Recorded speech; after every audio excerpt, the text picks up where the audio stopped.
आप सभी का आशीर्वाद की याचना चाहता हूँ मैं कि आप सब आशीर्वाद दें ताकि मैं कुछ समय के लिए आपके समक्ष भागवतम के बारे में यहाँ पे चर्चा कर सकूँ।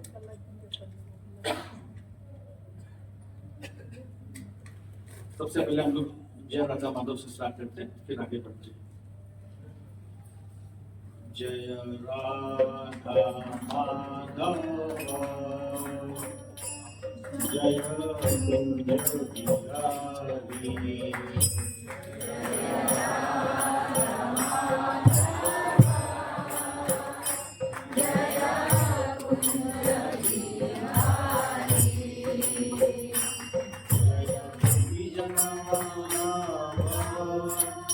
जय गिरिवराधारी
कृष्ण महामंदिर की प्रभुपाद की गुरु महाराज की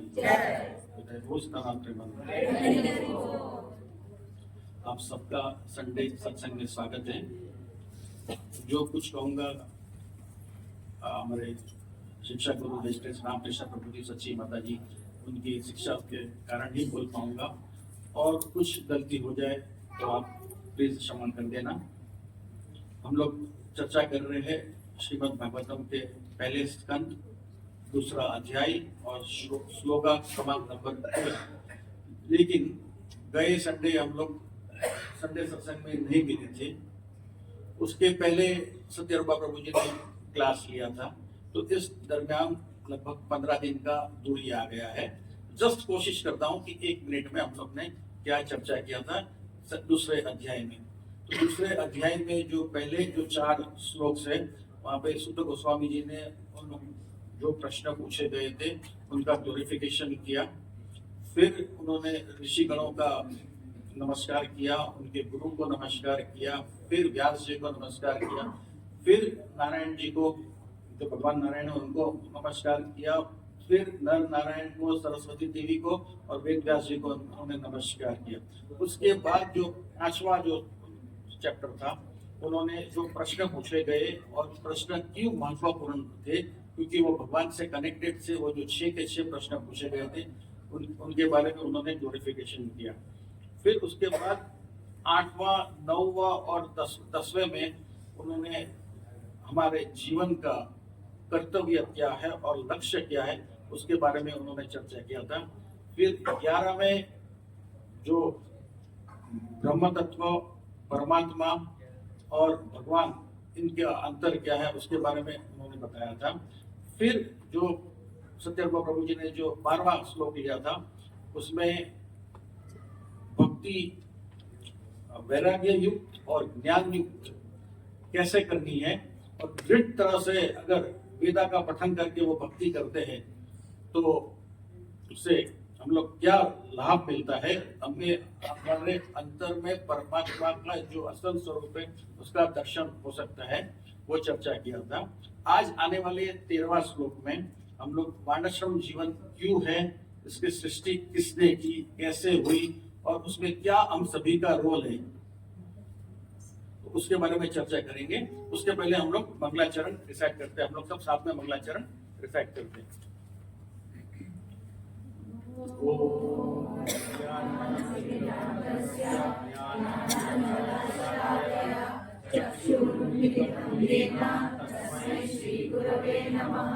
श्री चैतन्य मनोभीष्टं स्थापितं येन भूतले स्वयं रूपा कदा मह्यं ददाति स्वपदान्तिकं।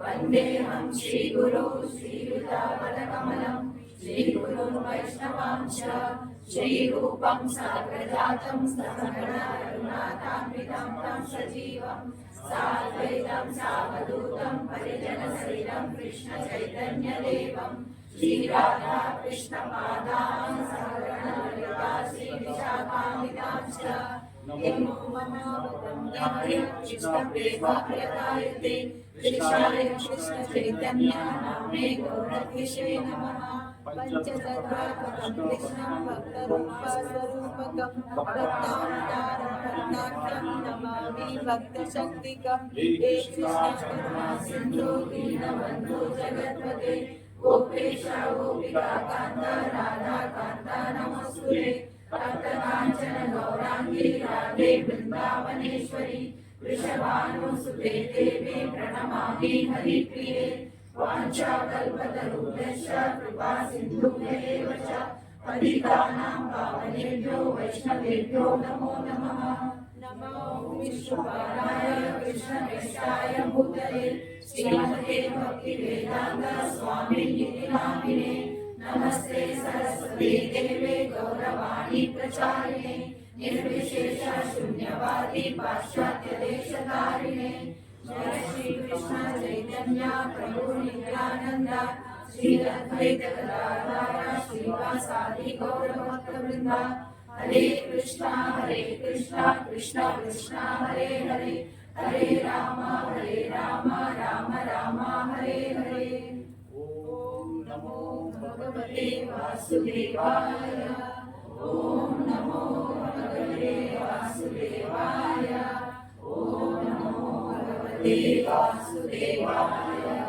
नारायणं नमस्कृत्य नरं चैव नरोत्तमं देवीं सरस्वतीं व्यासं ततो जयामुदीरये नमस्कारेषु भद्रेषु नित्यं भागवत सेवया भगवती उत्तमश्लोके भक्ते भवति नैष्टिकी निगमकल्पतरोर्गलितं फलं सुखमुखारमृताश्रमसंयुतं भागवतं रसमालयं रसो ससीमाविभावुकाः सर्वस्य चाहं विसन्निविष्टो मत्तास्मि विज्ञानमापोहनं च वेदैश्च सर्वैर्यां देव वेद्यो वेदान्तकृत्वेरविधेव चाहम्।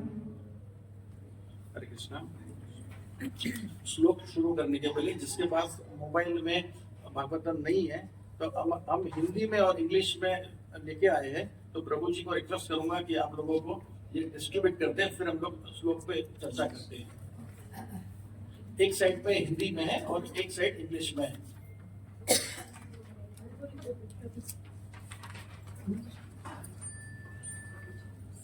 आपके पास कॉपी है तो आप शेयर कर सकते हैं आजू बाजू में।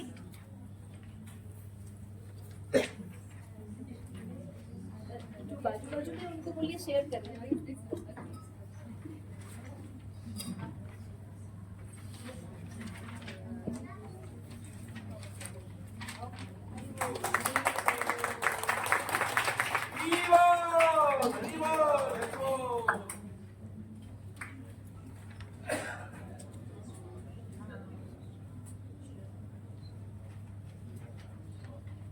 श्रीमद् भागवतम पहला स्कंद दूसरा अध्याय श्लोक क्रमांक नंबर 13। नीचे करो थोड़ा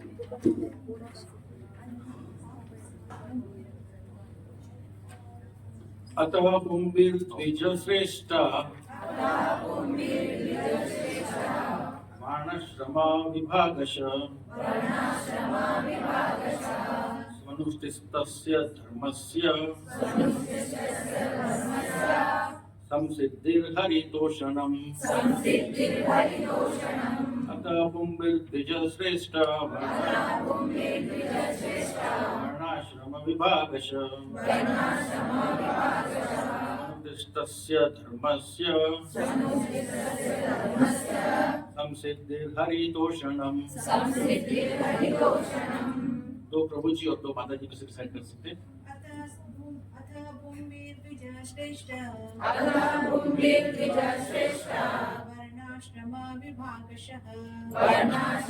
विभागशः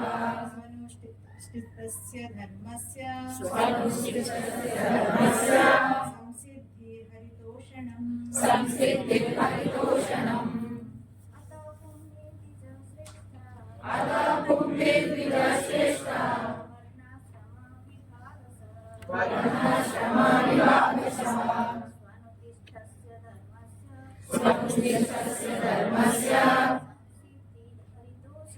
संसिद्धिर्हरितोषणम् अतः पुंभिर्द्विजश्रेष्ठा वर्णाश्रमविभागशः समुद्दिष्टस्य धर्मस्य संसिद्धिर्हरितोषणम् अतः पुंभिर्द्विजश्रेष्ठा वर्णाश्रमविभागशः धर्मस्य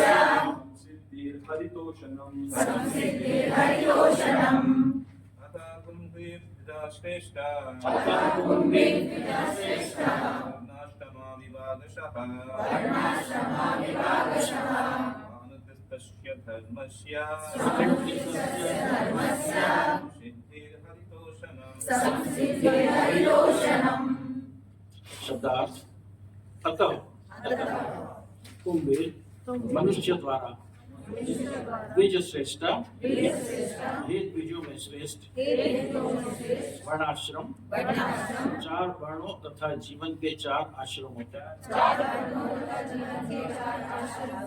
विभागश विभाजन से स्वनुतिष्ठस्य अपने कर्तव्य का धर्मस्य वृत्तिपरक संसिद्धि सर्वोच्च सिद्धि हरि भगवान को तोषणम तुष्ट या प्रसन्न करना। अगर हम लोग पिछले श्लोक में अगर देखते हैं तो पिछले श्लोक में सुत जी ने क्या कहा था कि जो व्यक्ति ज्ञान और वैराग्य से युक्त होके भगवान की भक्ति करता है तो भगवान की भक्ति कैसे करता है, श्रुत गृहीतया से उन्होंने वहां पे श्लोक को खत्म किया। श्रुत मतलब वेदों से और गृहीतया मतलब उन्होंने दृढ़ता से ग्रहण किया।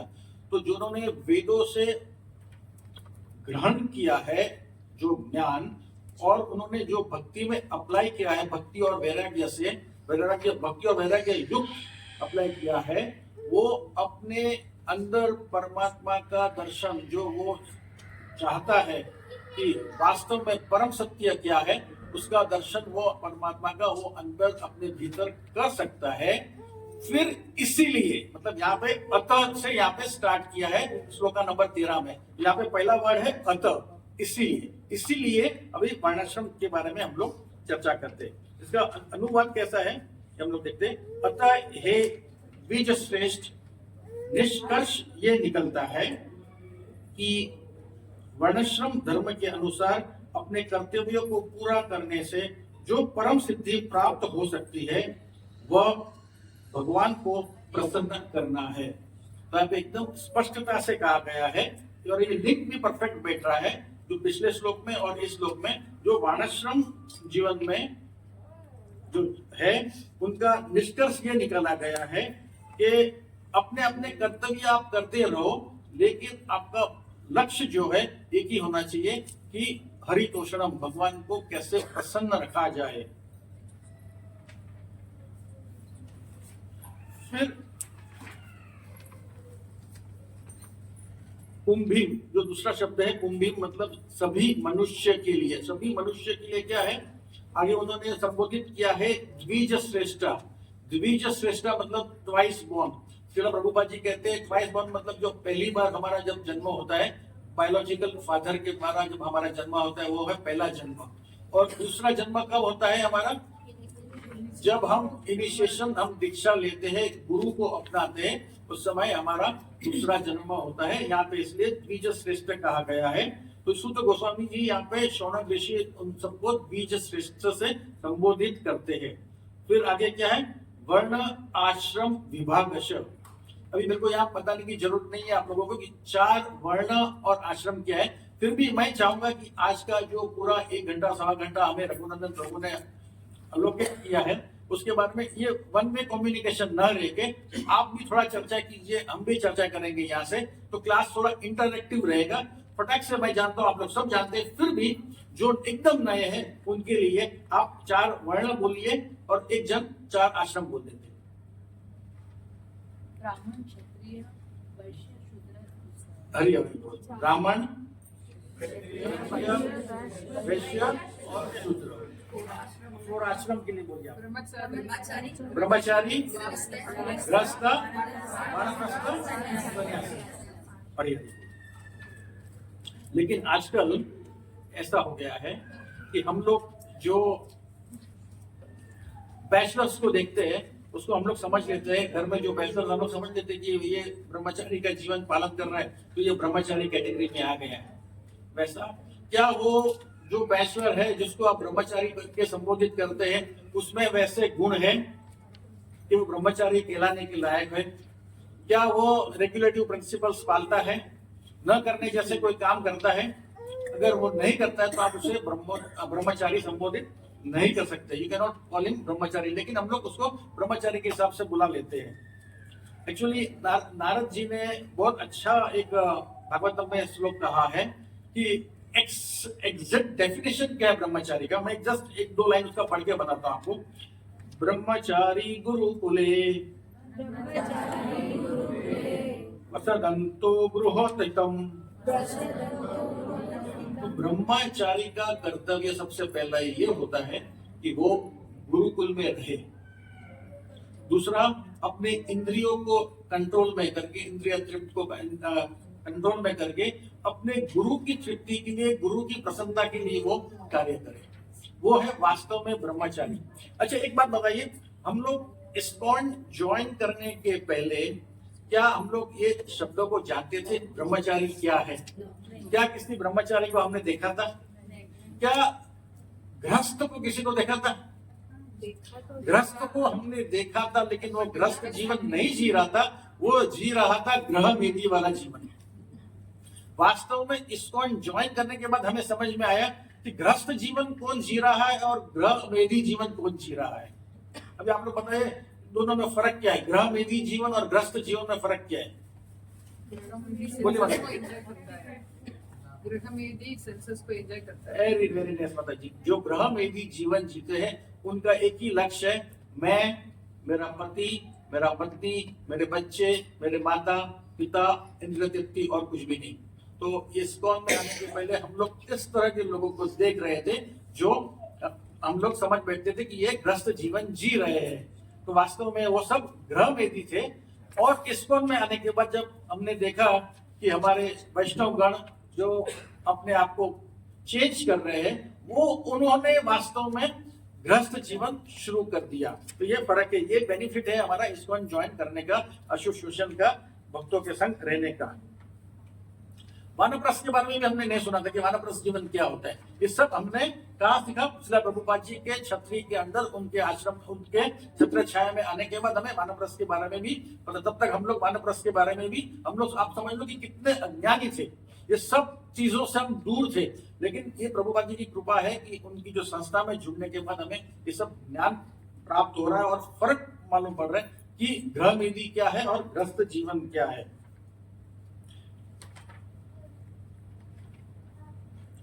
ऐसा किसी जनरली हम लोग ने मेरे हिसाब से 16 राउंड्स वाले को भी इस्कॉन ज्वाइन करने के पहले नहीं देखा होगा। या कोई ऑल्टर घर में होगा ऑल्टर, लेकिन पूजा कैसे करना है वो विधि विधान भी हम लोग ने सब कुछ यहाँ पे आने के बाद ही सीखा हम लोग ने। तो ये जो पर्टिकुलर श्लोक है ये हमें यहाँ पे समझा रहा है कि वर्णाश्रम जो विभाजन किया गया है उसका असल मेन उद्देश्य क्या है। कोई ब्रह्मचारी भले रहे, कोई ग्रस्त जीवन में भले रहे, कोई वानप्रस्थ में भले रहे, सन्यासी रहे, कोई ब्राह्मण हो, कोई क्षत्रिय हो, कोई भी आश्रम में, कोई भी वर्ण में आप क्यों ना रहो, लेकिन आप सबका एक ही टारगेट, एक ही लक्ष्य होना चाहिए, हरितोषणम, भगवान को कैसे प्रसन्न कर सके हम लोग। तो ये यहाँ का जो श्लोक का मूल उद्देश्य वही है। आप कोई भी आश्रम में रहो, कोई भी वर्ण में रहो, लेकिन एक दूसरे का साथ देते देते आपका लक्ष्य एक ही होना चाहिए, लक्ष्य में कोई फेरफार नहीं होना चाहिए आपका। अगर मैं आपसे कहूं कि अपने शव, सभी ने शव को देखा होगा, शव मतलब एक डेड बॉडी, तो उस शव को 2 हाथ होते हैं, 2 पैर होते हैं, 2 आंखें होती है, 2 कान, सब कुछ शव एज इट इज होता है। लेकिन एक चीज मिसिंग होती है शव में। वो क्या मिसिंग होती है? प्राण उसके अंदर प्राण नहीं होते, उस शव के अंदर प्राण नहीं होते, प्राण नहीं होते, इसीलिए वो शव यूजलेस होता है। कोई कितना भी घर का प्यारा व्यक्ति हो, वो आधा घंटा, 1 घंटा, 2 घंटे के बाद शव को कहेंगे ले जाओ, कोई रखता नहीं है, क्योंकि that is of no use, because उसके अंदर प्राण नहीं है। उसी तरह वर्णाश्रम का ये जो सिस्टम है, वर्णाश्रम सिस्टम का प्राण क्या है? वर्णाश्रम सिस्टम का अगर प्राण है, वो है हरितोषणम, भगवान की संतुष्टि के लिए। और अगर वो वर्णाश्रम जीवन में हम लोग रहने के बाद अगर भगवान की संतुष्टि के लिए अगर कार्य नहीं कर रहे, तो क्या है? हमारे जीवन में भी प्राण नहीं है। हम लोग भी कैसे हो जाएंगे? उस शव की तरह। We are useless like that dead body, because हमारा लक्ष्य हरि को संतुष्ट करने का नहीं है, हम भगवान को संतुष्ट करने का लक्ष्य नहीं है। तो हम लोग we are compare to that dead body. ये एक बहुत बड़ा सीरियस इश्यू है, जिसको हम लोग को सीरियसली लेना चाहिए। फिर उसके बाद श्लोक में आता है मनुदिष्टस्य धर्मस्य, अपने अपने वर्ण और आश्रम में रहते हुए बढ़िया से बढ़िया अनुष्ठान करे। अनुष्ठान मतलब क्या है? अनुष्ठान का प्रॉपर अर्थ क्या होता है कि प्रॉपर अंगों और विधि विधान के साथ अगर हम कोई कार्य करते हैं, उसे अनुष्ठान कहते हैं। मानो आपको कोई यज्ञ करना है, तो वो यज्ञ करने के लिए आप बेहतरीन पंडित को, ब्राह्मण को बुलाएंगे, बेस्ट का बेस्ट इंग्रेडिएंट्स, अच्छा से अच्छा घी हवन के लिए लाएंगे, सब कुछ बेस्ट करेंगे भगवान की प्रसन्नता के लिए। प्रॉपर अंग पंग के साथ हम ये जब हवन पूरा करेंगे, तो उसे अनुष्ठान कहते हैं। क्लियर है? अनुष्ठान का अर्थ अपने धर्मों का अनुष्ठान करने का जो सिद्धि है, वो सिद्धि क्या है?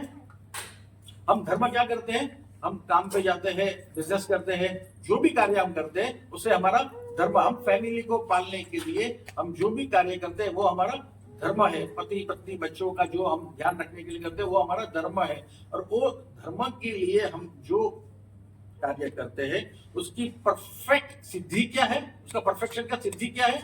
उसकी सिद्धि यह है, वो है हरितोषणम। हरितोषणम मतलब भगवान की प्रसन्नता। लेकिन अगर भगवान की प्रसन्नता के लिए नहीं कर रहे, तो वो निष्फल हो जाता है। संसिद्धि का अर्थ है कि उसकी सफलता, सर्वोच्च उसकी सिद्धि। यहाँ पे हमें जो शास्त्र है, ये श्लोक हमें एकदम आसानी से और एकदम सिंपल और सरल भाषा में समझा रहे कि हमें हरितोषणम करना चाहिए। कोई भी कार्य कर रहे हैं, हमें कोई भी वर्ण में आश्रम में रहते, तो हमें हरि की प्रसन्नता के लिए, और ये बार बार पूरे श्लोक में, पूरे क्लास में आएगा, हमें जो भी कार्य करना है तो ये हरि की प्रसन्नता के लिए। हरि की जब प्रसन्नता होगी तो समझ लेना कि हमारी प्रसन्नता, अंदर से हमें संतुष्टि मिलेगी, हमें सेटिस्फेक्शन मिलेगा, अदरवाइज हमें सेटिस्फेक्शन नहीं मिलेगा। इसमें चैतन्य महाप्रभु ने मैं कह सकता हूँ कि एक वचन दिया है कि अगर हम वर्ण और आश्रम में रहने के बाद अगर हरितोषणम नहीं करते, भगवान की प्रसन्नता के लिए कार्य नहीं करते, तो हमारा जीवन विफल हो जाता है, हमारा लाइफ फेल है। ये एक चैतन्य चरित्रामृत मध्य लीला से मैं एक श्लोक बोलना चाहूंगा। अच्छा, बहुत बढ़िया श्लोक है और बहुत स्ट्रॉन्ग मैसेज है। इनफैक्ट मैं कहूंगा ये एक वार्निंग है चैतन्य महाप्रभु जी का। श्लोक ऐसा है, चारि वर्णाश्रम यदि कृष्णा नहीं बचे,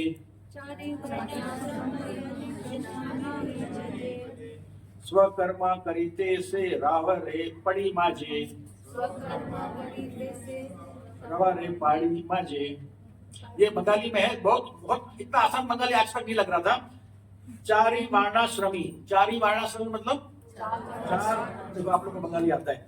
यदि कृष्णा नहीं बजे, मतलब 4 वर्ण और आश्रम में रहने के बाद यदि कृष्णा नहीं बजे, स्वकर्मा करीते मतलब आप कर्तव्य करने के बाद अगर कृष्णा को नहीं बचते, तो से मतलब वो व्यक्ति रावरे पड़ी माजे। रावरे मतलब एक भयानक नरक का नाम है।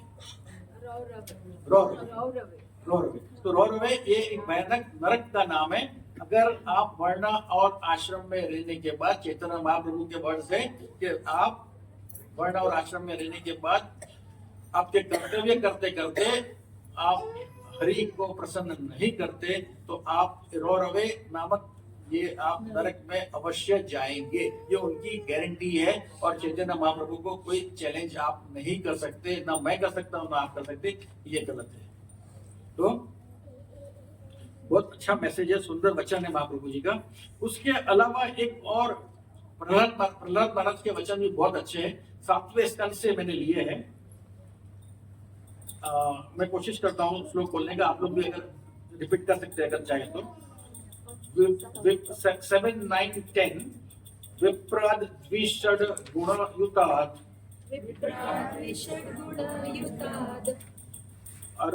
अरविंद नाभ पाद अरविंद विमुखातश्च पचम परिष्टम मन्ये तद अर्पित मनोवचने यथार्थ प्राणम पुनाति स कुलम न तु भूरिमान।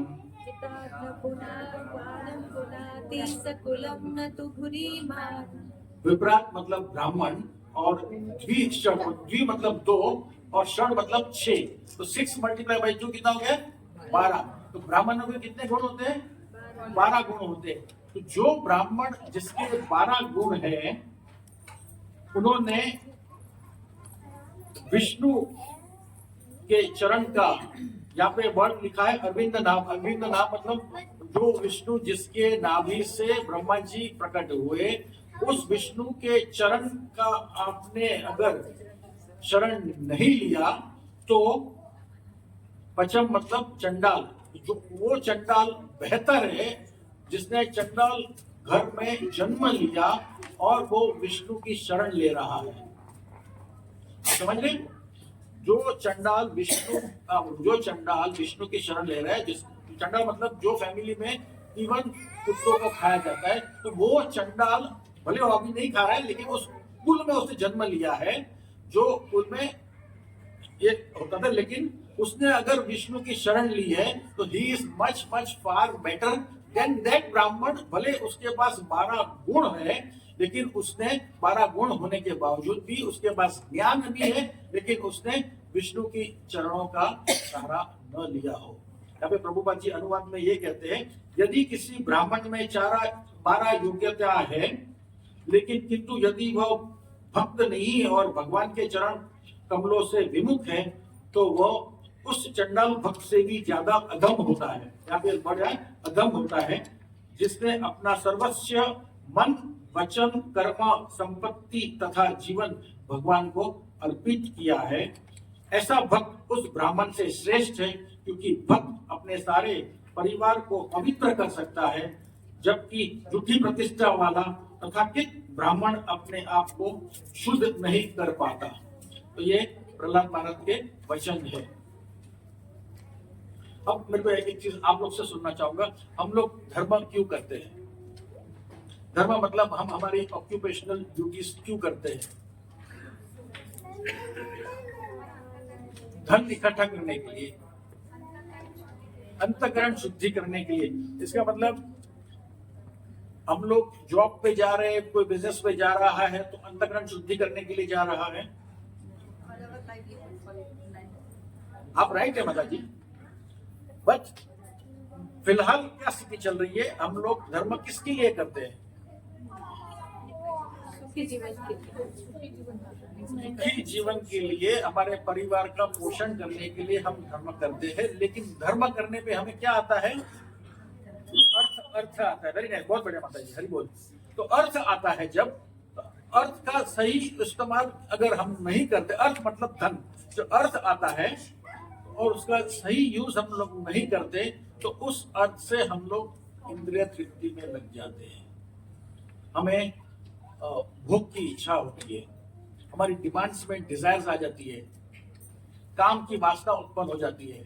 अगर उस धन को तो मैं इस तरह से फ्रेम करना चाहूंगा कि हम लोग धर्म कर रहे हैं, लेकिन उस धर्म से अर्थ आता है, जैसे माता जी ने बताया सही है, अर्थ आता है, तो उस अर्थ का अगर सही यूज नहीं हुआ तो हम लोग इंद्रिय तृप्ति में लग जाते हैं, काम उत्पन्न होता है और उसके वजह से वापस 84 योनियों में भवबंधन में हम लोग वापस घूमते फिरते रह जाएंगे।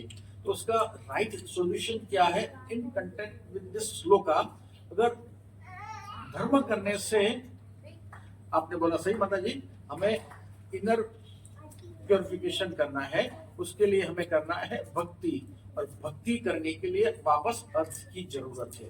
तो आपका लक्ष्य क्या होना चाहिए कि मुझे इनर प्योरिफिकेशन करना है, लेकिन उस इनर प्योरिफिकेशन करने के लिए अर्थ की जरूरत है।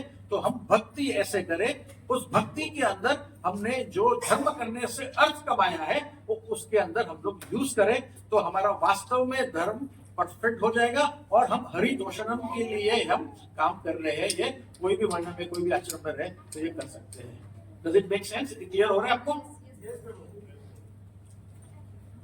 श्रील प्रभुपाद जी बहुत अच्छा कहते हैं कि one should not use his intelligence on thinking about money.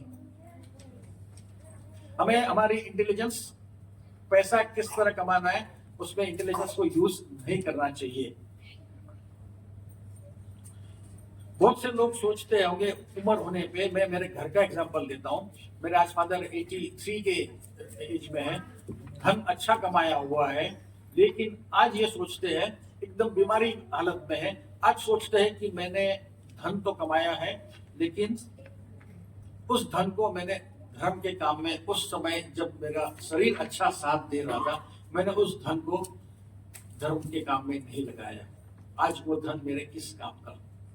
आज उस शरीर में पहुंचने के बाद हमारे शरीर में ऐसी ताकत नहीं है कि हम आज उस बॉडी में हम अभी धन को धर्म के काम में लगा सकें, क्योंकि हमारे पास उस समय नहीं है। तो वास्तव में समय क्या है?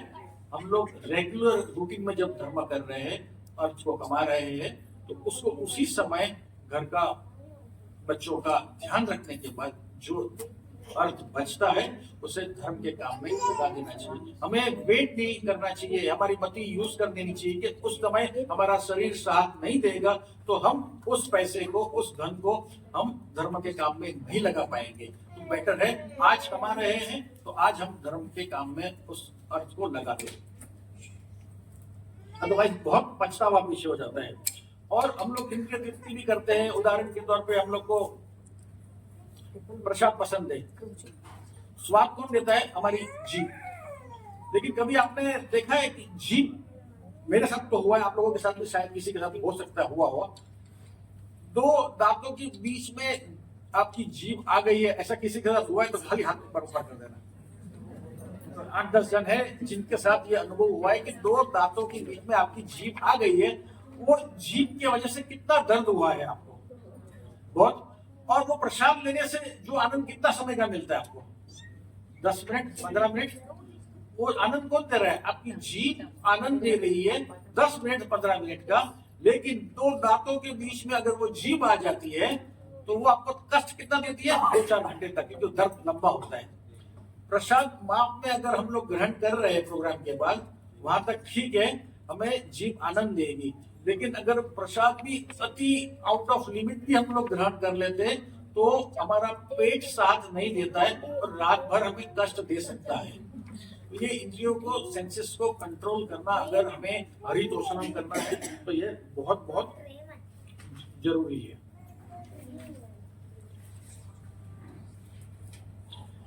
हम लोग का अगर ये इस हरितोषणम के हिसाब से नहीं चलते तो हमारे पूरा लाइफ का इक्वेशन भी बिगड़ सकता है। हमारा जो ये शरीर है ये सिर्फ हमें कष्ट देने के लिए ही है और कुछ देने के लिए ये शरीर नहीं है। लेकिन कोशिश करना चाहिए हमें कि इस शरीर के साथ जितनी भक्ति हो सके, हम सेवा में उसको लगा सके तो बहुत बेहतरीन हो सकता है। कभी कभी हम लोग मैथ्स का फॉर्मूला, हम लोग बहुत से यहाँ पे जिन्होंने मैथ्स पढ़ा होगा, अलजेब्रा में फॉर्मूला हम लोग इक्वेशन सॉल्व करते, और इक्वेशन सॉल्व करते करते एक भी नंबर चूक गए या एक भी फॉर्मूला गलत से अप्लाई किया है तो क्या हम लोग सही आंसर तक पहुंच सकते हैं? तो यहाँ हमारा फॉर्मूला, हम लोग का फॉर्मूला गलत हो सकता है। अगर हम इस शरीर के साथ भक्ति नहीं करेंगे तो हमारे पूरे लाइफ का इक्वेशन गलत हो सकता है, और फिर इक्वेशन गलत हो जाएगा तो हम घूमते रह जाएंगे, और इक्वेशन गलत होने से वापस हम लोग जन्म मृत्यु के बंधन में घूम फिर सकता है। तो लाइफ का इक्वेशन कभी सॉल्व नहीं हो सकता है अगर हम सोचेंगे कि ये जीवन का उद्देश्य ये भोग करने के लिए है। अगर ये हमारे मन में आ गया कि जीवन का उद्देश्य भोग के लिए, तो हमारा लाइफ का इक्वेशन कभी भी सॉल्व नहीं करना है, नहीं हम लोग कर पाएंगे। तो यहाँ पे एक बहुत अच्छा या संडे सत्संग रामकृष्ण प्रभु जी, सच्ची माता जी, आनंद गोपाल प्रभु, रघुनंदन प्रभु ने ये एक कह सकते हैं कि रिट्रीट टाइप का प्रोग्राम है यहाँ पे, और इस टाइप के प्रोग्राम में हमें भागवतम से सुंदर सुंदर मैसेज मिल रहे हैं कि हमारे जीवन का लक्ष्य क्या होना चाहिए, गोल क्या होना चाहिए।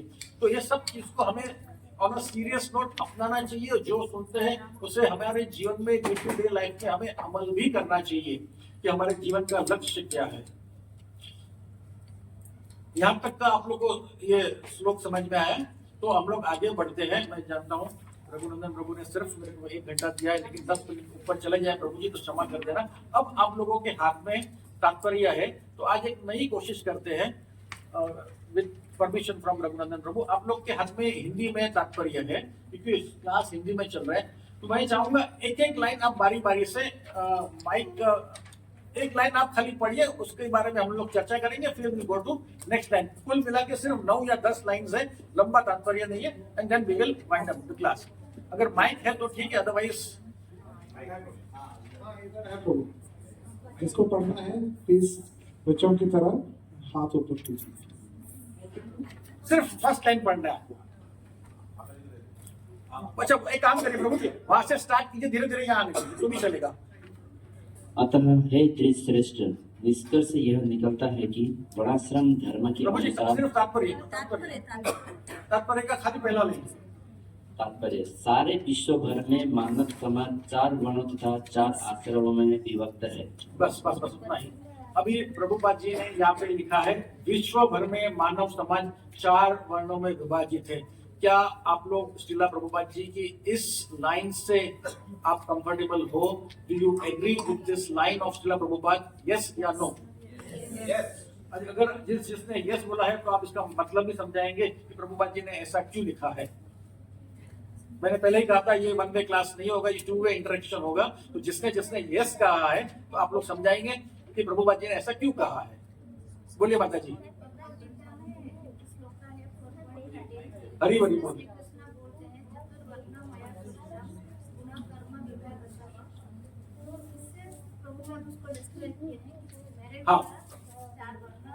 हाँ लेकिन आप बहुत परफेक्ट बोला कि 4.30 में भगवान ने स्वयं सृष्टि की है 4 वर्ण का गुण और कर्म के आधार पर आश्रम का वैसा किया है। लेकिन प्रभुपाद जी ने यहाँ पे लिखा है विश्व भर में। ये विश्व भर क्यों लिखा गया है?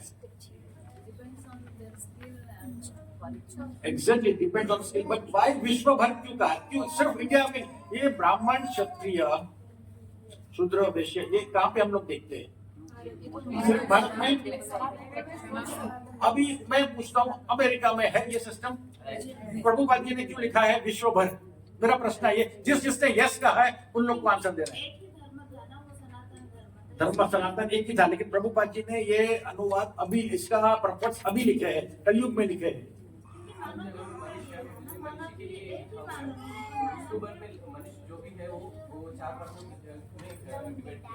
विश्व भर में एग्जैक्टली हरी हरी बोल। विश्व भर में आज भले चाहे अमेरिका हो, लंदन हो, ऑस्ट्रेलिया हो, कोई भी कॉन्टिनेंट हो, वहां पे आपको इंटेलिजेंट लोग, योद्धा लोग, जो काम करने वाले लोग, ट्रेडर्स, ये आपको हर जगह हर देश में। इसीलिए प्रभुपाद जी ने लिखा है यहाँ पे विश्व भर में। माता जी ने परफेक्ट श्लोक परफेक्ट पकड़ लिया आपने, लेकिन प्रभुपाद जी का जो वर्ड है विश्व भर में, ये इसीलिए कि हम इवन आप अमेरिका में एक समय पे एक हैंडीकैप्ड ज्ञानी व्यक्ति थे, जो मतलब ब्राह्मण तो नहीं कह सकते, उनका नाम था स्टीफन हॉकिंग, जिसने कॉस्मोलॉजी के बारे में भरपूर ज्ञान दिया, लेकिन उनकी वृत्ति क्या थी? वो थे ज्ञानी बट ब्राह्मण कैटेगरी में नहीं, उनकी आसुरी वृत्ति थी।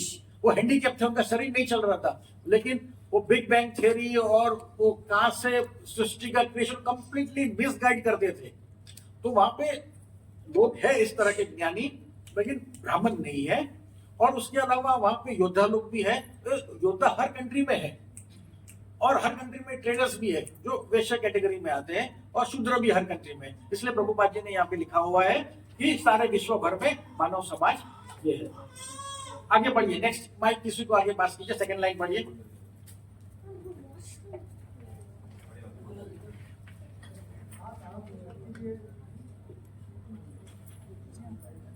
इसको चढ़ना चाहता है आप बताइए। चार वर्ग हैं: बुद्धिमान वर्ग, योद्धा वर्ग, उत्पाद वर्ग तथा श्रमिक वर्ग। बस बस बस बस बस एक ही लाइन पढ़ना था, बहुत बढ़िया। अभी देखिए, हम लोग फिलहाल जो भी चर्चा करते आ रहे हैं, तो हम लोग ने यहाँ पे वर्ण के बारे में जो चर्चा किया है, उसमें हमने ब्राह्मण, क्षत्रिय, वैश्य और शूद्र के बारे में चर्चा किया है। लेकिन अब यहाँ पे प्रभुपाद जी क्या लिख रहे हैं कि चार वर्ण क्या है: बुद्धिमान वर्ग, योद्धा वर्ग, उत्पादक वर्ग और श्रमिक वर्ग। तो प्रभुपाद जी ये क्यों लिख रहे हैं, जबकि माता जी ने कहा 4.13 में भगवत गीता में चार वर्ण भगवान कृष्ण ने, उसमें ब्राह्मण, क्षत्रिय, वैश्य और शूद्र। प्रभुपाद जी यहाँ पे तो नया नाम दे रहे हैं, ऐसा क्यों? ब्राह्मण जो है वो सिर्फ ज्ञान बांटने के लिए और ज्ञान देने के लिए होता है। परफेक्ट। तो ये ज्ञान वर्ग हो गया। और क्षत्रिय योद्धा करते थे। हाँ, लेकिन प्रभुपाद जी ने इस पर्टिकुलरली इस टाइप के टर्म्स का उपयोग क्यों किया अपने तात्पर्य में? बोलिए प्रभु जी। धर्म के अनुसार नहीं, कर्म के अनुसार होता है। कर्म के अनुसार होते हैं, लेकिन ये देखिए, ब्राह्मण क्षत्रिय वाले वर्ड्स न लिख के, कि हम लोग तो बहुत कंफर्टेबल है। जब स्टार्टिंग में ही हमने क्लास में पूछा था कि चार वर्ण क्या है, तो सब लोग ने ब्राह्मण, क्षत्रिय बताया था, वैश्य और शूद्र। बोलिए राधा कृष्ण प्रभु जी।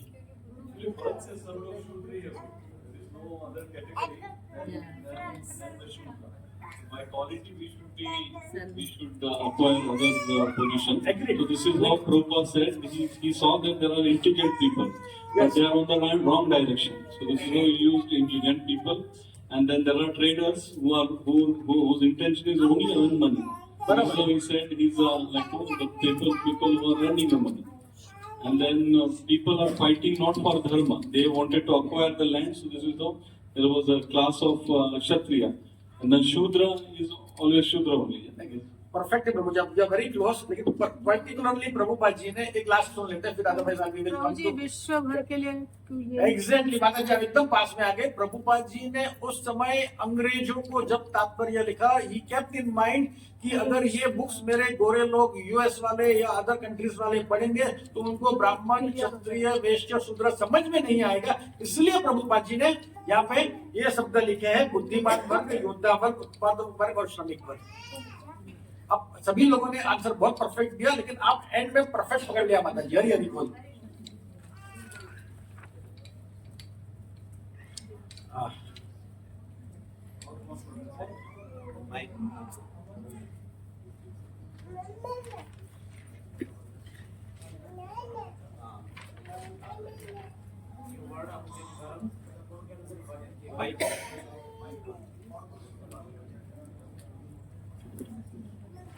ये वर्ण अपने कर्म तथा गुण के अनुसार विभाजित किए गए हैं, जन्म के अनुसार नहीं। ओके, जन्मांतर ऐसा होता है कि हम कुछ कर्म करते रहते और कर्म करने के वजह से हमारी संस्कृति पे वो इमेज पड़ जाते हैं। उस कर्म के अनुसार हमारी जो संस्कृति है, हमारे चित्त के ऊपर वो संस्कृति, वो इमेज पड़ जाते हैं। और जब हम नए योनि में जन्म लेते हैं तो वो संस्कार के साथ हम जन्म लेते हैं। हम हमारी इस करंट योनियों में जो कर्म बार जो रेगुलर कर रहे हैं, ये रेगुलर कर्म करने से वजह से हमारे जो कॉन्शियस है, हमारे चित्त के ऊपर वो संस्कार क्रिएट हो जाते हैं। और फिर जब हम दूसरा जन्म लेते हैं दूसरी योनि में, तो हम उस संस्कार के साथ जन्म लेते हैं। तो उसके लिए यहाँ पे क्या कहा गया है, ये वर्ण अपने कर्म तथा गुण के अनुसार विभाजित किए गए हैं, जन्म के अनुसार नहीं। ये जो हम लोग ने जो हमारे चित्त पे संस्कार लेके हम जन्म लेते हैं उसको चेंज कर पाना इतना इजी नहीं है, इट्स वेरी वेरी डिफिकल्ट। आज ब्राह्मण को कहो कि क्षत्रिय का काम करे तो वो नहीं कर पाएगा, और क्षत्रिय को बोलो कि शूद्र का काम करना है तो वो नहीं कर पाएगा। It is not that much easy. जो शूद्र है वो शूद्र ही रहना है, और शूद्र वाला ही काम करेगा, और जो वैश्य है वो वैश्य का ही काम करेगा, वो ट्रेडर का ही काम करेगा। तो ये हमारे जो संस्कार चित्त पे लगे हुए हम लोग चेंज नहीं कर सकते हैं। आगे बढ़िए।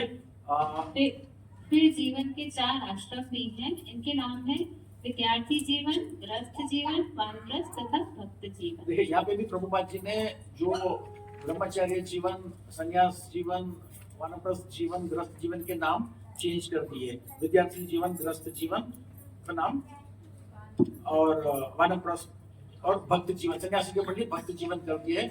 जस्ट हैव अ टारगेट कि मैं सिर्फ हमारे इंडिया के क्राउड को नहीं, बाकी और लोगों को भी समझ में आए, इसलिए आगे बढ़िए। धीरे धीरे माइक यहाँ तक आ जाए, ऐसा करना। मानव समाज का परम हित इसी में है कि जीवन इसी तरह ही विभाजित हो, अन्यथा कोई भी सामाजिक संस्था स्वस्थ विकास नहीं कर सकती। यस, ये बहुत स्ट्रॉन्ग पॉइंट प्रभुपाद जी ने यहाँ पे लिखा हुआ है। मैं एक उदाहरण देना चाहूंगा कि अगर आप, हर के पास गाड़ी है, यहाँ पे गाड़ी में इंजन से एक नट बोल्ट को आप निकाल दो, तो उस नट बोल्ट को निकालने के बाद आप गाड़ी चलाएंगे तो क्या वो गाड़ी बराबर चलेगी? खट खट खट आवाज कभी ना कभी आएगा और वो गाड़ी रुक भी सकती है। उसके अलावा क्या उस नट बोल्ट का कोई काम है? नट बोल्ट का भी काम नहीं है, वो नट बोल्ट बिकम्स यूजलेस। तो वास्तव में उस नट बोल्ट का सही स्थान क्या है? वो इंजन में पर्टिकुलर उसी स्थान में अगर वो नट बोल्ट लग जाता है तो ही वो गाड़ी परफेक्ट चलेगी। उसी तरह हम लोग जो वर्ण में है और जो वर्ण में हमारा जो कर्तव्य है, जो काम है, अगर हम वही करेंगे तो हमारे जीवन की गाड़ी परफेक्ट चल सकती है, अदरवाइज नहीं चल सकती है। क्षत्रियो को आप जोर जबरदस्ती से ब्राह्मण नहीं बना सकते, और ब्राह्मण को फोर्सफुली आप ट्रेडर या वैश्य नहीं बना सकते। जो काम है उसको वही काम करना है, फोर्सफुली यहाँ पे पॉसिबल नहीं हो सकते। जो काम हमारे योग्य है वही करेंगे तो ही हम भगवान के साथ, ईश्वर के साथ कनेक्ट कर पाएंगे अपने आप को, और भगवान को संतुष्ट कर पाएंगे, otherwise it is not possible. आगे 5th लाइन कौन पढ़ेगा नेक्स्ट? इनमें से जीवन के प्रत्येक विभाग का लक्ष्य परम सत्ता भगवान को प्रसन्न करना है। अच्छा, अभी यहाँ पे खास ये देखना है, अगर मैं भगवान को संतुष्ट कर रहा हूँ तो हमें ये देखना चाहिए कि क्षत्रिय भी भगवान को संतुष्ट कर रहा है, वैश्य भी भगवान को संतुष्ट कर रहा है, शूद्र भी भगवान को संतुष्ट कर रहा है। हर 4 वर्ण वाले जो है कैटेगरी में, वो हर एक भगवान को संतुष्ट कर रहा है। ये भी हमें देखना है, ये भी हमारा कर्तव्य है। ऑल शुड सेटिस्फाई, चाहे वो शूद्र हो, ब्राह्मण हो, क्षत्रिय, all the categories of varnas should satisfy the supreme lord। सबसे पहले मैं ये आपको कहना चाहूंगा, हमारा एक सिर जो है इट इज लाइक ब्राह्मण, हमारे जो 2 हाथ हैं वो क्षत्रिय है, हमारा जो पेट है वो है वैश्य ट्रेडर, और हमारा जो ये 2 पैर है वो है शूद्र। अभी क्या ये सर जो ब्राह्मण है, जो सर ब्राह्मण है, वो सोचेगा ऐसा शूद्र को मैं काट के फेंक दूं, मेरे को जरूरत नहीं है शूद्र की? क्या ये सर ऐसा सोच सकता है? नीचे बैठे 2 पैर सर के बारे में सोच सकता है? अरे वो तो ब्राह्मण ने ऊपर बैठा हुआ है, वो तो ज्ञानी है, वो तो इगोइस्टिक है, बहुत अहंकारी है, उसकी जरूरत नहीं है, मैं मेरे पैर से उसको कुचल दूं। Is it possible? वो भी पॉसिबल नहीं है।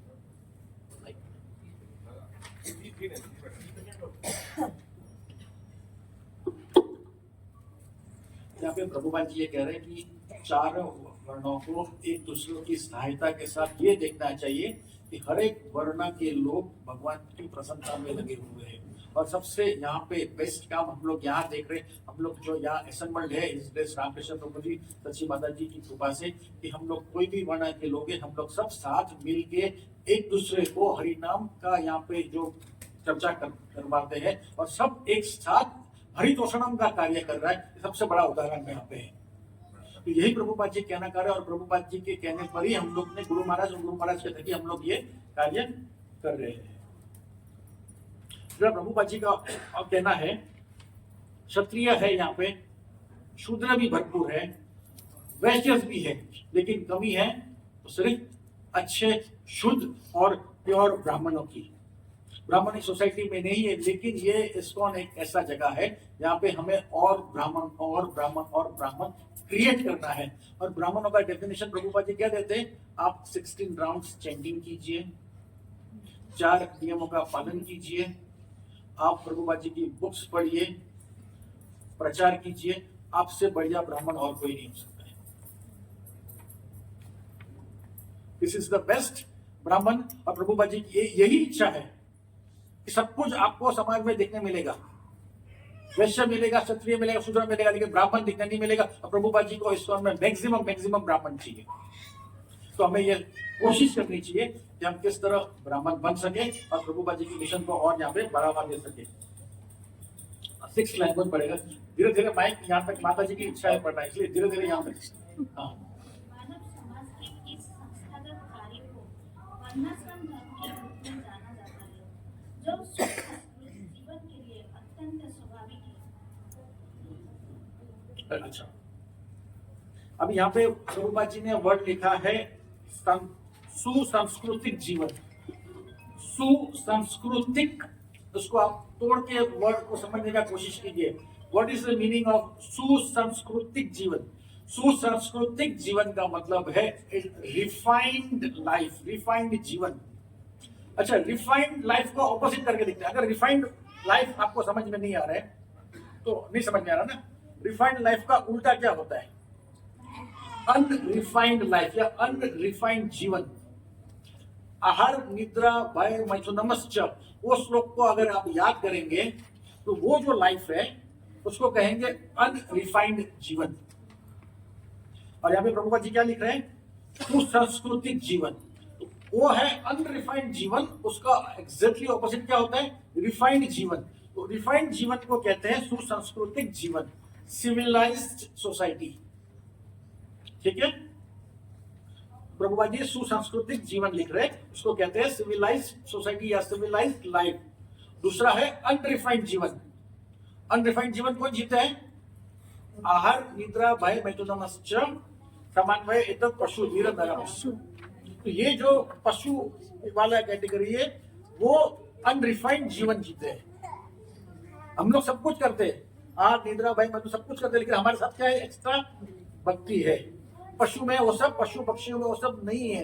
तो ये जो जीवन है, अगर हरि का संतुष्टि के लिए हम लोग फॉलो करेंगे तो उसके लिए प्रभुपाद जी ने क्या कहा? सुसंस्कृतिक जीवन। आगे नेक्स्ट।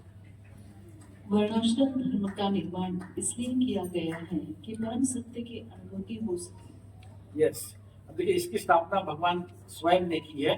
माता जी ने पहले आंसर दे दिया था श्लोक का नंबर 4.13 में, चतुर्वाण्यम माया सिस्टम। भगवान ने सृष्टि की गुणा कर्मा विभागश, तो भगवान कृष्ण ने स्वयं इसकी सृष्टि की है। तो ये भगवान के द्वारा किया गया ये सिस्टम 4 वर्ण और 4 आश्रम वाला, उसको कोई भी काट नहीं सकता, उसको कोई भी फेल नहीं कर सकता है। हम लोग सोचते हैं कि सब कुछ मिक्स हो जाना चाहिए। आजकल के मॉडर्न पढ़े लिखे बोलते हैं कि सब कुछ मिक्स हो जाना चाहिए। ये सब मैं नहीं मानता हूँ, दैट इज रॉन्ग। इसका मतलब है कि आप भगवान कृष्ण की वाणी जो 4.13 में है उसको आप डिसओबे कर रहे हो।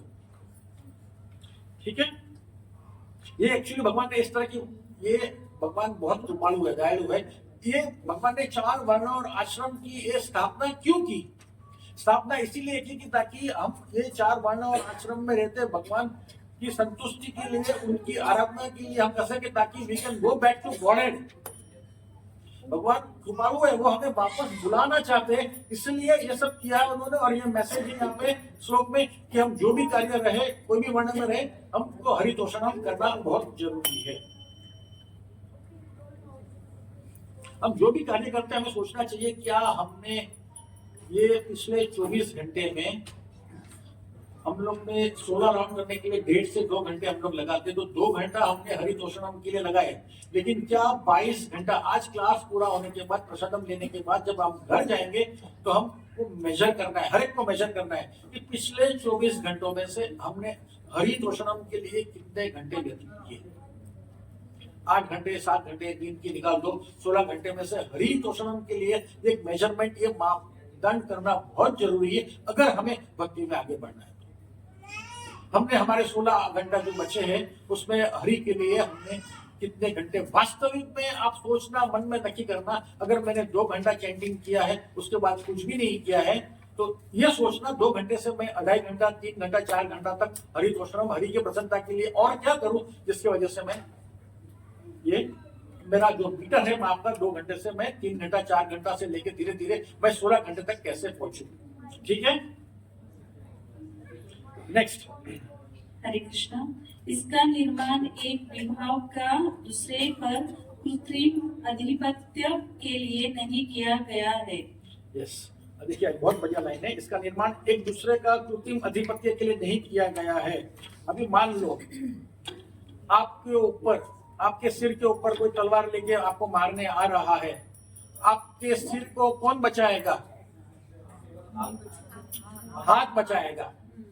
हाँ, अच्छा, आपको वहां से कोई पत्थर मारने आ रहा है, आपको सिर पे लगने वाला है, तो आप दौड़ के जाएंगे, तो पैर बचा रहा है सिर को, बराबर है। इसका अर्थ यह होता है जो हाथ क्या था? क्षत्रिय। क्षत्रिय ब्राह्मण की रक्षा करने के लिए हाथ उठा रहा है।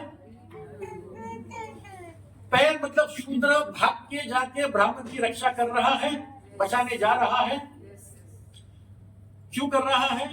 क्योंकि ब्राह्मण भी क्षत्रिय, वैश्य और शूद्र की रक्षा कर रहा है। किस तरह कर रहा है? ये शास्त्रों के ज्ञान के माध्यम से जो ब्राह्मण रक्षा कर रहा है उनकी वो है आध्यात्मिक रक्षा, और वैश्य और शूद्र और ये क्षत्रिय उनकी रक्षा कर रहे हैं, ये भौतिक रक्षा कर रहे हैं। लेकिन इनको मिलजुल के रहना है, एक दूसरे की रक्षा करना जरूरी है। ठीक है, प्रभुपाद जी यहाँ पे इसलिए क्या है, कृत्रिम अधिपत्य मतलब आपको डोमिनेट, एक कास्ट को दूसरे कास्ट के ऊपर ये डोमिनेट नहीं करना है, एक वर्ण को दूसरे के ऊपर डोमिनेट नहीं करना है, एक दूसरे का यूनिटी के साथ में रहना है। This is the message of Shrila Prabhupada. कृत्रिम अधिपत्य मतलब it is not for artificial dominance. ठीक है, लास्ट 2 लाइनें यहाँ तक आया मैं। अच्छा, पढ़िए माता जी।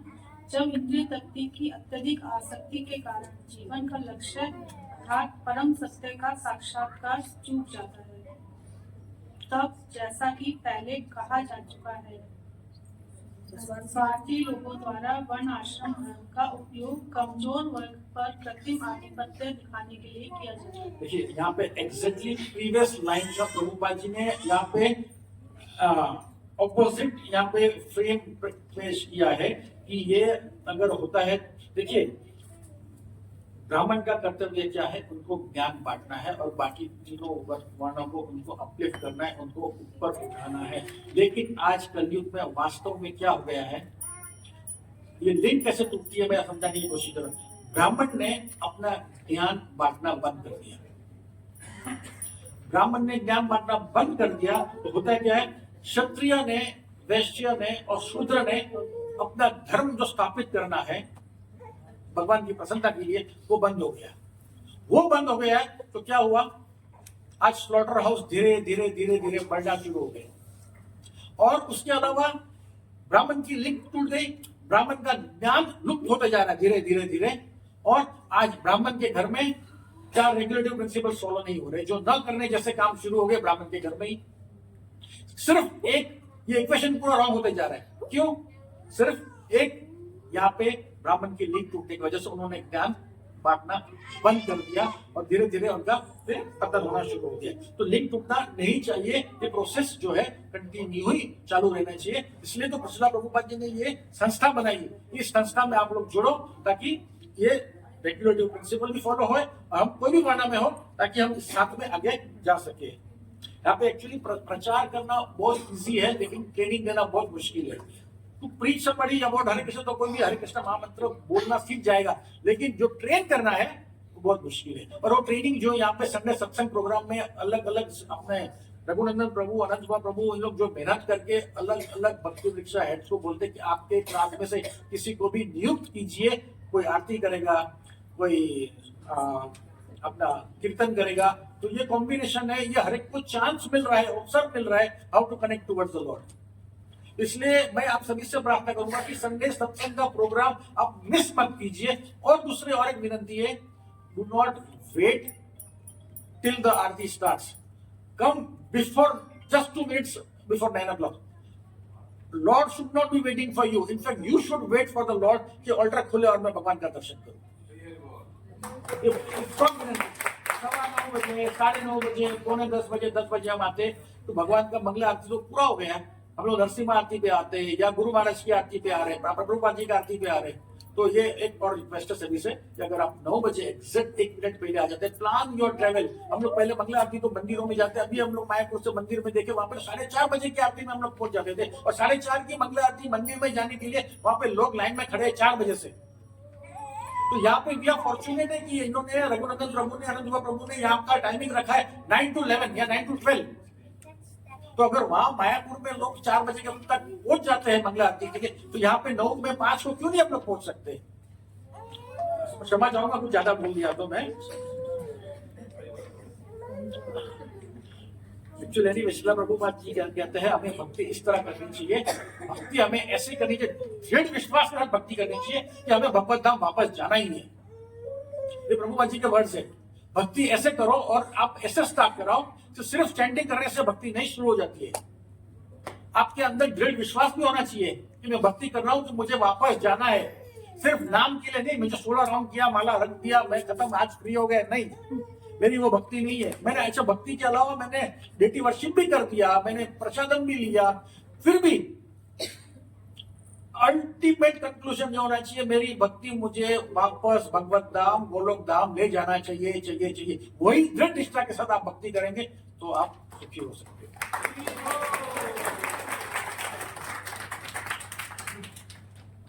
Actually, this concept Prabhupada ji ने जो बनाया, it's basically helping each other। ये चारों वर्णों और आश्रमों को मिक्स करके, कॉम्बिनेशन करके आप सब एक साथ में एक दूसरे का हाथ करके चलो। इसीलिए इसे कहता है यात्रा।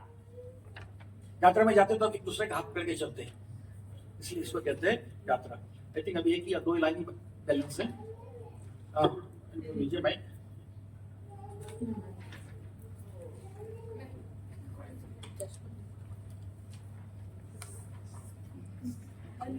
कलयुग में अर्थात कल प्रधान युग में यह कृत्रिम आधिपत्य पहले से चालू है, किंतु जो लोग सामान्य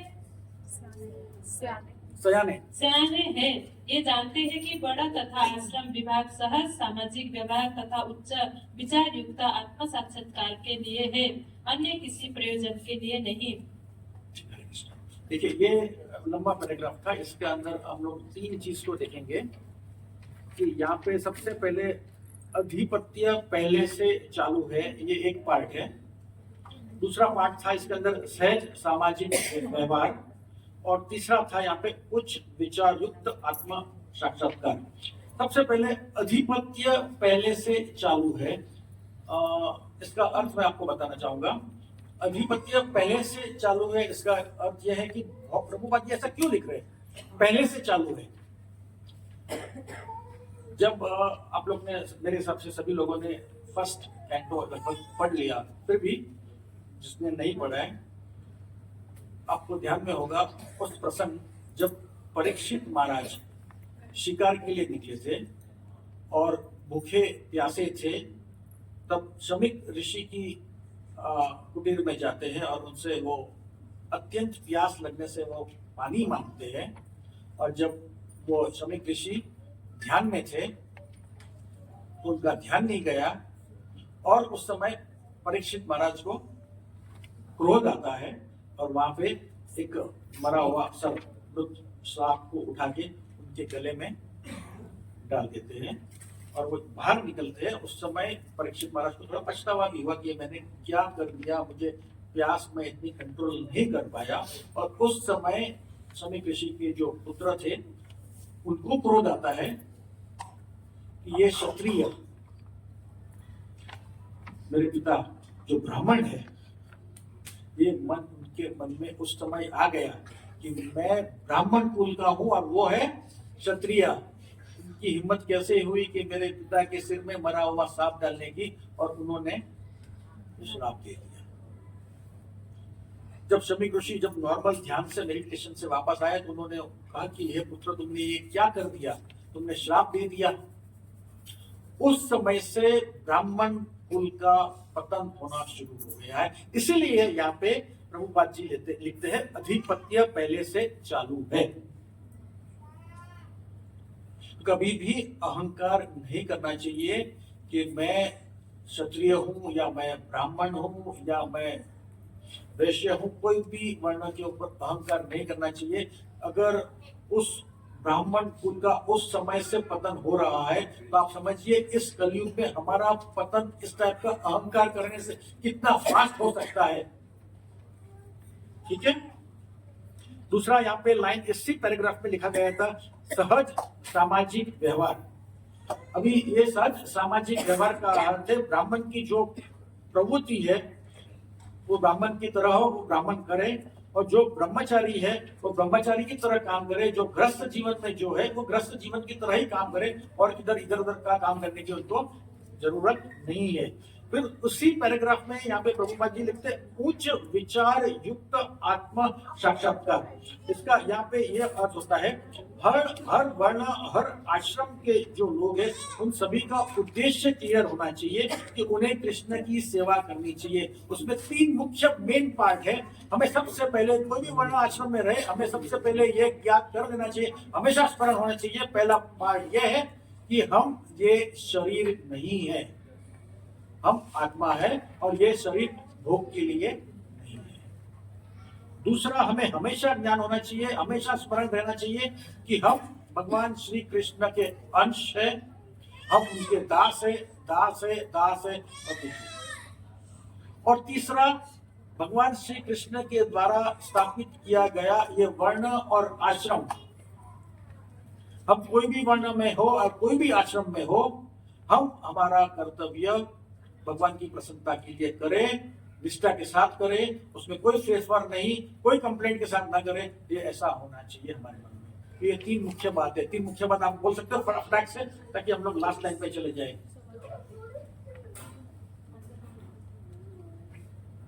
बस लास्ट लाइन बाकी है। चलो रिकैप नहीं करते हम लोग। We should learn how to dedicate our karma to the Lord Krishna. Last line बाकी है, फिर वी विल वाइंड अप। 11:15 ऊपर हो गए। माता जी आपको बोलना था, किसको बोलना था? लास्ट टाइम है अभी खाली।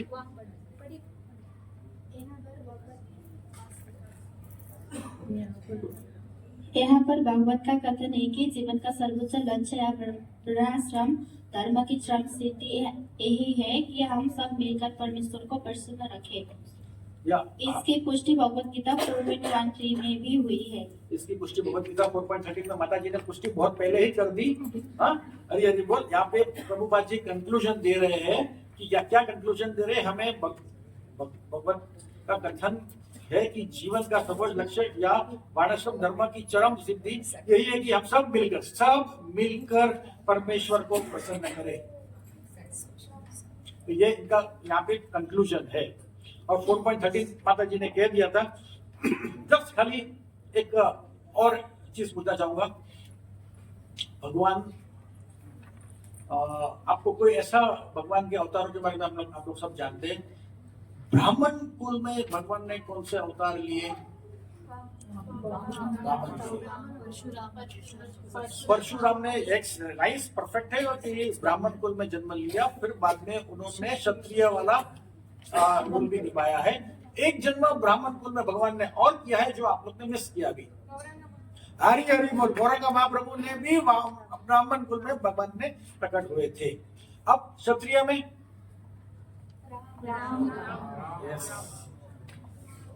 भगवान राम, भगवान स्वयं कृष्ण भी, लेकिन कृष्ण इतने दयालु है। अच्छा, एनीवे, वैश्य कुल में कोई जन्म आपको याद आ रहा है? श्री कृष्ण को यस भगवान ने ऐसी लीलाएं की कि नंद महाराज के वहां पे वो वैश्य में कह सकते हैं। अच्छा, शूद्र कुल में किसी को कोई जन्म याद आ रहा है कि भगवान ने कोई शूद्र कुल में जन्म लिया, प्रकट हुए?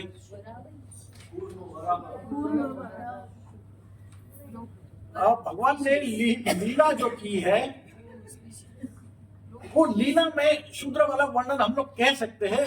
उदाहरण के तौर पर जब अर्जुन के लिए सारथी बने तो उस समय के लिए अगर मेरे हिसाब से कह सकते हैं कि वो, और जब सुदामा के पैर धोए, I don't know how much right I am, उस समय उन्होंने, भगवान ने अपने भक्तों को प्रसन्न करने के लिए शूद्र की लीला की है। तो आप समझ सकते हैं भगवान कितने कृपालु हैं कि शूद्र का रोल भी और निभाने के लिए तैयार है। एक और बिफोर आई वाइंड अप,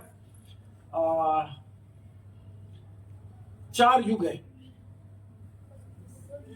चारे युगों का आप खाली उस समय बताइए कि उस समय वर्षिप कैसे होती थी, क्या क्या करते हुए थे, भगवान को प्रसन्न कैसे करते थे। सबसे पहले सतयुग में कैसे, मेडिटेशन, बराबर, मेडिटेशन कैसे करते थे भगवान का। सेकंड, त्रेता में यज्ञ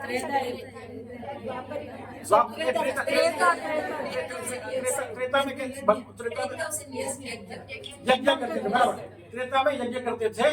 फिर द्वापर में देवी वर्शिप, टेम्पल वर्शिप। चौथा कलयुग में हरिनाम संकीर्तन करते। देखियो अभी चारों युग का डिस्कशन कर लिया, और चारों युग में गोल लक्ष्य एक ही कॉमन है, हरितोषणम, हरे कृष्ण। और अगर देखें, मैं हिज होलीनेस जय पताका स्वामी महाराज का एक इंसिडेंस बताना चाहूंगा। हमारे यहाँ आज मैंने कहा कि ब्राह्मण खत्म हो रहे, लेकिन हमारे बीच सबसे बेस्ट ब्राह्मण अगर कोई है तो वो है Srila Prabhupada ji. We should follow his instructions with निष्ठा, विथ दैट फेथ, परम फेथ के साथ, कि प्रभुपाद जी ने वचन दिया है कि हमें बैक टू बॉर्डर ले जाएंगे तो ले जाएंगे। और मैंने इसलिए कहा कि मैं 1 मिनट में प्रभु जी हिज होलीनेस जय पताका स्वामी महाराज, आप लोगों शायद किसी को नहीं, बहुत जनों ने प्रभुपाद जी का आपने हिज होलीनेस जय पताका स्वामी महाराज का दर्शन किया है, लेकिन जो नए डिवोटीज है they might not be aware, जय पताका स्वामी महाराज का स्पेन एयरपोर्ट में किसी ने गला काटने का कोशिश किया था, बहुत समय पहले की बात है। और उनको मेडिकल इमीडिएटली हॉस्पिटल ले गई और उनको बचा लिया गया, उनको ट्रीटमेंट मिला। जो चक्कू था उनको, जय पताका स्वामी महाराज वेरी हेल्दी, हट्टे कट्टे थे, तो उनको मसल तक ही नाइफ लगा, उनकी वेन्स तक नाइफ नहीं लगा। उसके कारण जय पताका स्वामी महाराज हमारे बचा लिए गए। पुलिस ने इन्वेस्टिगेट करने के टाइम पे कहा कि आप उसको केस करना चाहोगे, उसको क्या सजा देना चाहोगे, तो जय पताका स्वामी महाराज ने कहा कि मेरे पिछले कर्मों का हो सके कुछ हिसाब बाकी हो, I do not want to punish him. बाद में उसको जेल में तो डाला गया because of his offence, and he became disciple of his holiness Jay Pataka Swami Maharaj. His holiness Jay Pataka Swami Maharaj ने श्रील प्रभुपाद जी को धन्यवाद प्रकट किया। क्यों? उसके बराबर मैंने कहा था कि प्रभुपाद जी से बड़े ब्राह्मण यहाँ नहीं है, और जय पताका स्वामी महाराज ने प्रभुपाद जी को धन्यवाद इसलिए किया कि 1 साल पहले श्रील प्रभुपाद जी ने जय पताका स्वामी महाराज को कहा था, जय पताका you should increase your weight, और जय पताका स्वामी महाराज ने गुरु का आज्ञा का पालन किया। जैसे प्रभुपाद जी वेस्टर्न कंट्री चले गए अपने गुरु का आज्ञा का पालन करने के लिए, तो इन्होंने भी कहा कि प्रभुपाद जी ने कहा है मुझे वजन बढ़ाना है, तो उन्होंने वजन बढ़ाया। वो जानते थे कि प्रभुपाद जी ने मुझे कुछ कहा है, उसके पीछे कुछ कारण होगा, उसी कारण से उनका नया जीवन दान। ये है ब्राह्मण के वाक्य, और श्रील प्रभुपाद जी जैसे ब्राह्मण यहाँ हमने नहीं देखे, न देखते, इस कलयुग में मिल सकते हैं। हरे कृष्ण। मैं रघुनंदन प्रभु आपसे क्षमा चाहूंगा, हो सके मैंने आई थिंक 11:15 हो गया अभी। 5 minutes क्वेश्चन आंसर्स के लिए मेरे में कोई योग्यता नहीं प्रभु जी, बट